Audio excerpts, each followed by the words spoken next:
તો સુરેન્દ્રનગર જિલ્લામાં આગામી સ્થાનિક સ્વરાજની ચૂંટણીના પડઘમ વાગી રહ્યા છે ત્યારે વહીવટી તંત્ર અને પોલીસ વિભાગ સજ્જ બન્યું છે।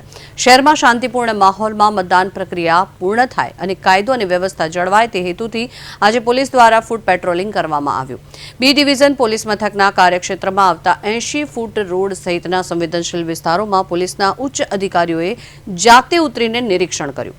આ ફૂટ પેટ્રોલિંગમાં ડીવાયએસપી, પીઆઈ અને પીએસઆઈ સહિતનો મોટો પોલીસ કાફલો જોડાયો હતો। પોલીસનો ઉદ્દેશ્ય સામાન્ય જનતામાં સુરક્ષાનો અહેસાસ કરાવવાનો અને અસામાજિક તત્વોને કડક ચેતવણી આપવાનો છે।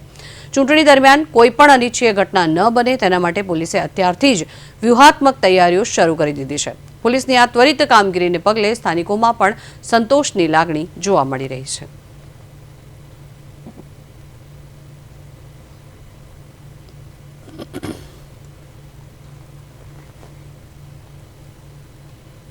રાજકોટ જિલ્લાના જસદણ અને વીછિયા વિધાનસભા યુવક કોંગ્રેસના પ્રમુખ તેમજ રાજકોટ જિલ્લા કોંગ્રેસના મંત્રી વિપુલ જાપડિયાએ સોશિયલ મીડિયા પ્લેટફોર્મ પર મંત્રીના ભાગીદારોના શીર્ષક હેઠળ એક પોસ્ટ મૂકી, જેમાં અત્યંત બીભત્સ અને વાંધાજનક ભાષાનો પ્રયોગ કરવામાં આવ્યો હતો। આ વિવાદાસ્પદ પોસ્ટ જસદણ પીઆઈ ગોસાઈના ધ્યાનમાં આવતા જ તેમણે કાયદેસરની કાર્યવાહી હાથ ધરી। પોલીસનું માનવું છે કે આવી પોસ્ટથી સમાજમાં વ્યમનસ્ય ફેલાય છે અને લોકોના માનસ પર તેની અત્યંત ખરાબ અસર પડે છે। આ મામલે ફરિયાદ નોંધીને પોલીસે ગણતરીના કલાકોમાં જ વિપુલ જાપડિયાની ધરપકડ કરી।